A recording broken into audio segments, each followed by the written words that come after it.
आज की इस बहुत महत्वपूर्ण प्रेस वार्ता में मंच पर उपस्थित हमारे जिला के प्रभारी भाई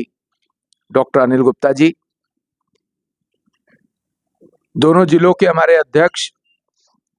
भाई दीपक गाबा जी, भाई विजेंद्र धामा जी,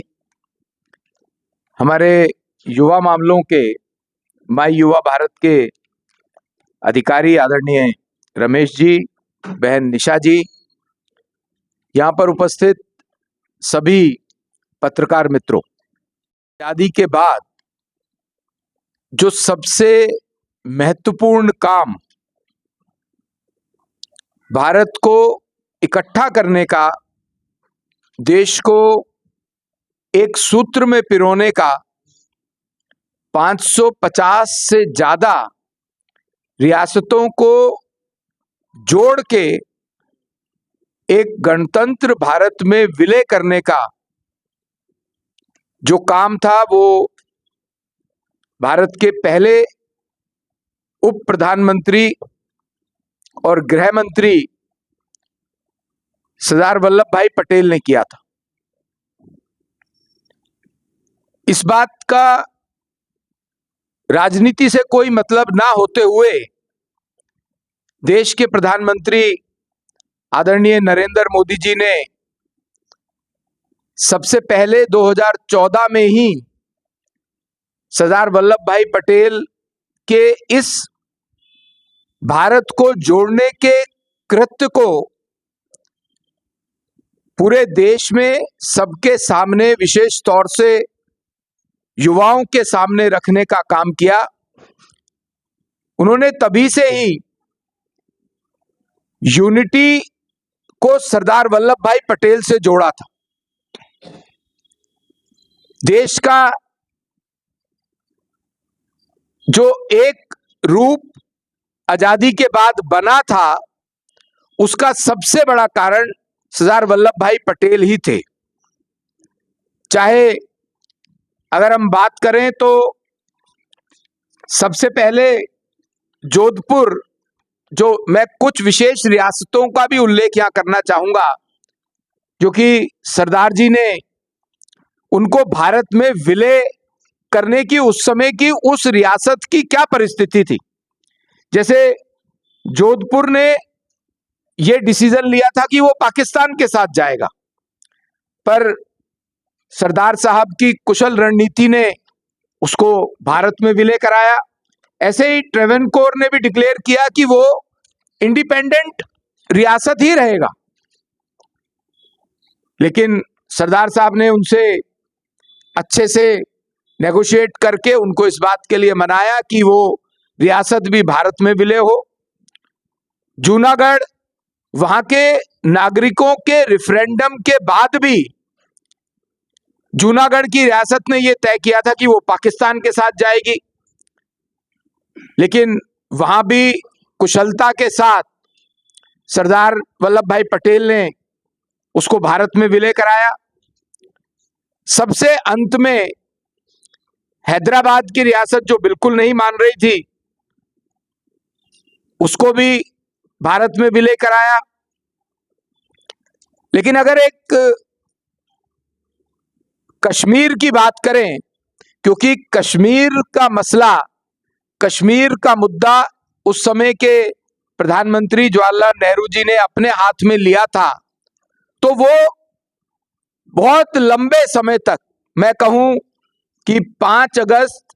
2019 तक उलझा रहा। वो संभल नहीं पाया, जिसके कारण से देश में आतंकवाद और अलगाववाद भी लगातार चलता रहा। पर सरदार पटेल के पदचिन्हों पर चलते हुए और उनको अपना आदर्श मानते हुए भारत की सरकार आदरणीय नरेंद्र मोदी जी ने, भारत के गृह मंत्री आदरणीय अमित शाह जी ने अपनी कुशल रणनीति से, दृढ़ संकल्प के साथ 5 अगस्त 2019 को 370 और 35A के एब्रोगेशन के साथ कश्मीर को भी भारत का हिस्सा बनाने में एक महत्वपूर्ण काम किया, तो उसकी भी प्रेरणा सरदार पटेल से ही मिलती है। सरदार वल्लभ भाई पटेल को याद रखना, स्मरण करना, हमारी जो युवा पीढ़ी है उस युवा पीढ़ी को भी ध्यान दिलाना कि किन परिस्थितियों में भारत गणतंत्र बनते हुए भी एक राष्ट्र नहीं हो पाया था। उसमें सरदार वल्लभ भाई पटेल का सबसे महत्वपूर्ण योगदान ये देश को ध्यान दिलाना। इसके निमित्त आदरणीय प्रधानमंत्री जी ने जो statue of unity, Sardar Vallabh भाई पटेल का विश्व का सबसे बड़ा स्टैच्यू, पूरे विश्व में सबसे बड़ा स्टैच्यू स्थापित करवाया, जिसमें पूरे देश की मिट्टी और धातु इकट्ठे करके पूरे देश को फिर से एक सूत्र में पिरो करके और वो स्टैच्यू बनाया। वो भी देश की एकता का प्रतीक है। आज सरदार वल्लभ भाई पटेल को याद करते हुए हमारे युवा और खेल मंत्रालय ने ये तय किया कि पूरे देश में जिला स्तर पर यूनिटी मार्च का आयोजन किया जाएगा। ये यूनिटी मार्च पूरे देश में लगातार चल रही है। 31 अक्टूबर से जो सरदार साहब का जन्म दिवस रहता है, एकता मार्च, उसी श्रेणी में, उसी श्रृंखला में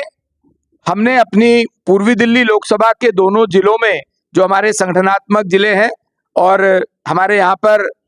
प्रशासनिक जिले भी 3 पड़ते हैं, बल्कि 3 से थोड़ा सा हिस्सा एक और जिले का भी आता है, हमने तय किया है कि यहाँ पर हम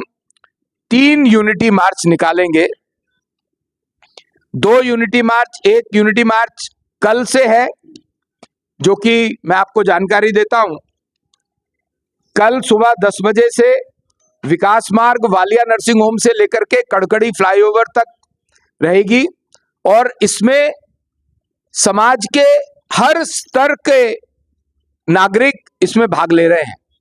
चाहे वो स्कूल के बच्चे हों, आरडब्ल्यूए के पदाधिकारी हों, मार्केट एसोसिएशन के लोग हों, विभिन्न सामाजिक संस्थाओं के लोग हों, छठ पूजा समिति के पदाधिकारी और उनके सदस्य हों, हमारे अन्य बहुत से सामाजिक संस्थाएं हैं, उन्होंने इसमें हमें सहयोग देने के लिए कहा है। और ये यूनिटी मार्च हम 13 तारीख कल पहली जो हमारा विकास मार्ग है लक्ष्मी नगर वालिया नर्सिंग होम से प्रारंभ करके कड़कड़ी मोड़ के फ्लाईओवर तक लेके जाएंगे। उसी श्रृंखला में हमारी दूसरी जो यूनिटी मार्च है ये किशन नगर विधानसभा में छाछी बिल्डिंग से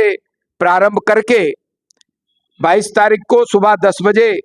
और शाहदरा विधानसभा में बाबूराम स्कूल तक रहेगी। इसमें भी बहुत सी संस्थाओं ने, मार्केट एसोसिएशंस ने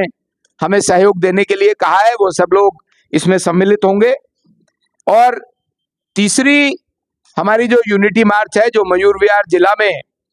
मंडावली में निकाली जाएगी, 23 तारीख को सुबह 10 बजे लक्की पब्लिक स्कूल से नालंदा चौक मंडावली से निकाली जाएगी। इसके साथ साथ इन सबको यूनिटी मार्च के साथ साथ विभिन्न अन्य कार्यक्रम जो पूरे देश को एक सूत्र में बांधने वाले हैं और सरदार वल्लभ भाई पटेल को और उनके देश को एक सूत्र में बांधने के प्रमुख काम को जनता तक, विशेष तौर से युवाओं तक पहुंचाने के लिए हमारे विभिन्न कार्यक्रम भी लगातार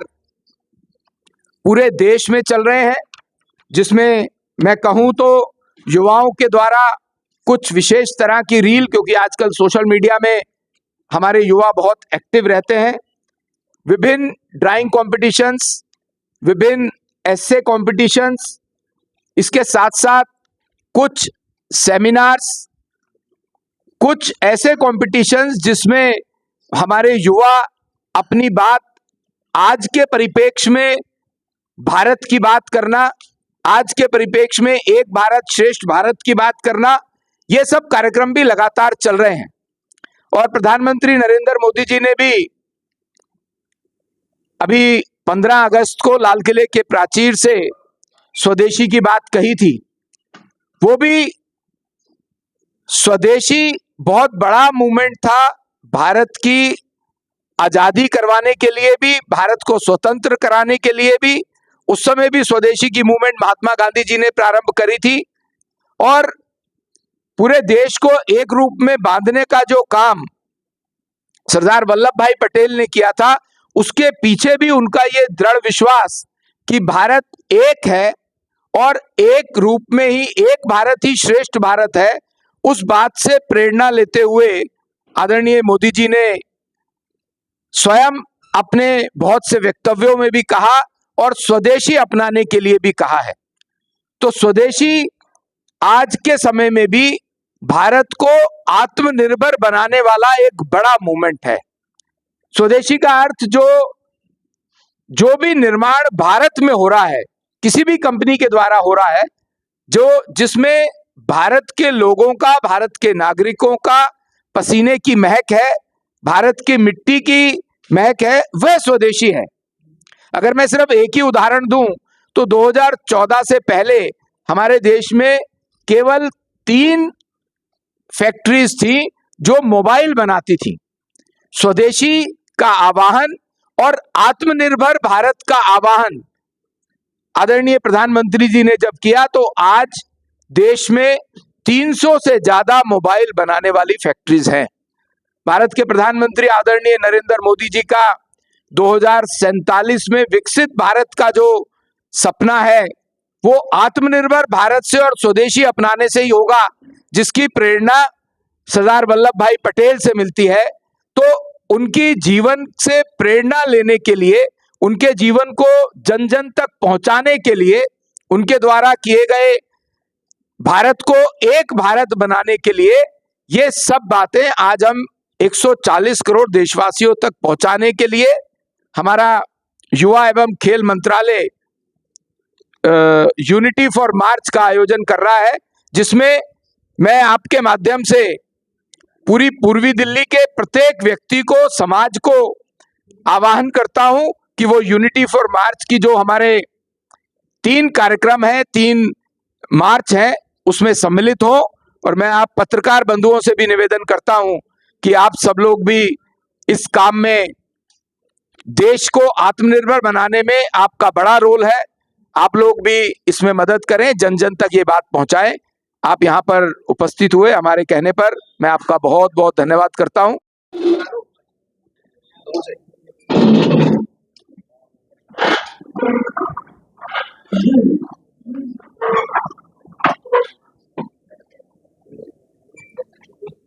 बहुत बहुत धन्यवाद आप सबका।